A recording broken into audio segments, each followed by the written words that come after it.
How much water should you drink? Does coffee make you dehydrated?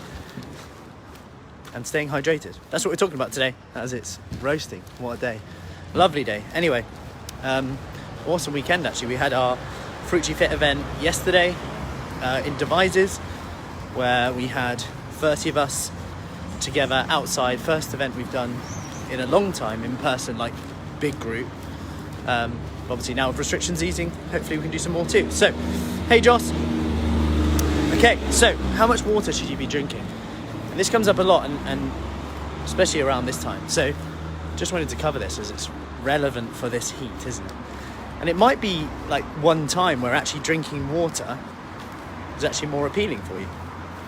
Let me know if that is the case, like actually drinking water is more appealing. Hey Mandy, so how much water should you be drinking? So you often hear about the 2 litres. Now, there's actually no real science behind you need 2 litres a day or 3 litres a day. However, it's always quite good to have a number that you can aim for, right? It's nice to have something to aim for so you know whether you've hit it or not, because then you can kind of tick it off, yes, I have done it, or cross, no, I haven't done it. And you can also use it as a bit of a baseline, but as you can probably be aware, like we're still talking about 2 litres of water, right? Whether it's 30 degrees or whether in the winter, people are still saying, oh, have you drank your 2 litres of water? Which, you know, if you apply a common sense approach to that, you'll sweat more today. You're probably sweating just watching this. I'm sweating just walking now, even though I'm holding loads of bags. You know, you're going to sweat more. You might have hay fever, which, not that will make you dehydrated, but it can be quite nice to drink a bit more when you've got those symptoms. Just make sure I don't get run over. So you've got all these variables in there. Whether you exercise more one day, you're going to sweat more, etc. So you might need more water. Now, a good rule of the thumb that you can use really quickly, really handy tip, is to just ask the question, okay, are you urinating clear by noon? Are you urinating clear by noon? Yeah. If yes, not that I'm saying just to watch your wee, but it's a good indicator. And by clear, I mean like doesn't have to be like super clear, like almost clear like lemonade, if you like. So we won't get onto the Bristol stool chart today. You can Google that if not, but we'll stick to wheeze. But three clear wheeze a day is also a good rule of the thumb as well. Just as a way to say, okay, am I having enough? Because sometimes we're so well, kind of, we want to hear a certain amount and that's the right amount for us. And then it brings me on to kind of coffee. Hey Michelle, hey Pauline. Comes on to like coffee and other drinks. Can you have squash, sparkling water? Yes, they're all fine. They're all actually going to hydrate you more than dehydrate you.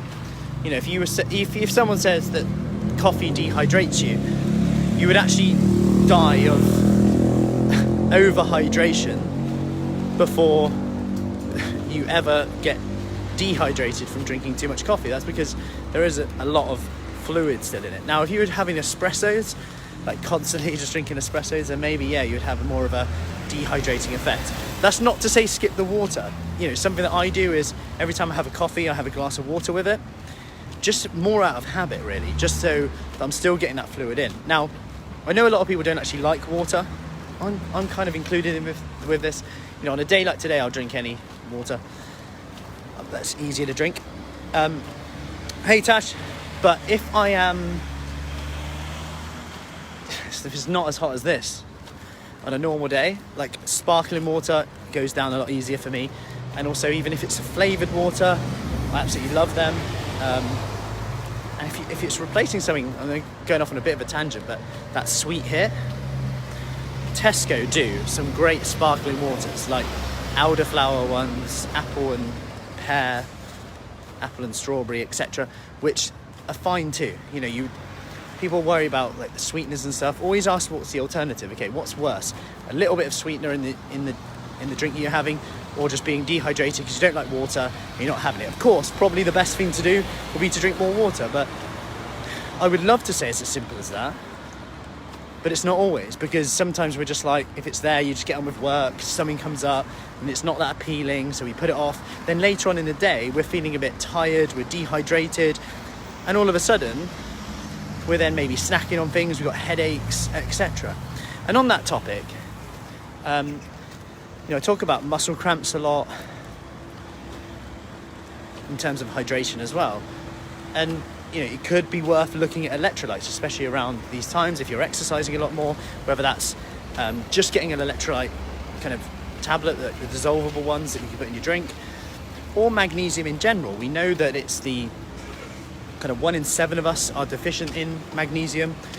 Not to mention, it is the second biggest kind of deficiency in first world. So it's behind vitamin D, by the way. Maybe not now. Maybe that's changed vitamin D, because since COVID, everyone's been a lot more. I have to check that. Maybe magnesium's actually topped vitamin D, especially in this weather, and everyone's saying take vitamin D. Maybe it's actually topped it. Who knows? But we know that magnesium can have a really good impact on that. But in terms of from a hydration point of view, headache point of view, magnesium, migraines, etc., has some good research on. But if it's just for like the hot weather and you're doing some exercise or you want to go out walking, and it's worth a try. A lot of those, like those high five, like flavoured ones that you can just dissolve in your water, they taste good as well, so you might be more likely to drink it, which means you get more fluid in. You also might get a few vitamins in there as well. It's not going to do any harm. If anything, it's just going to benefit you. So, hey Suzanne, I would recommend that. Pauline, I like water. I have a 2-litre water bottle at the start of the day. Just keep drinking throughout the day. Perfect.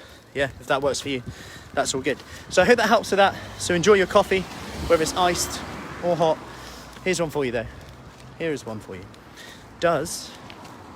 Is it true or false? Does A, coffee cool you down or warm you up? Let me know. Hey Annette, everyone's split on this. Everyone is split on this. So, I will see you later. Just froze a bit then. Hopefully I'm still on. If not, I'm just rambling on to myself, which nothing's changed then. So, busy day today, so I'll head off and get on with today. Any questions, let me know, as always, and I'll see you soon. Take care. Drink your water, stay safe, drink your coffee, stay hydrated, and I'll see you soon. Bye-bye.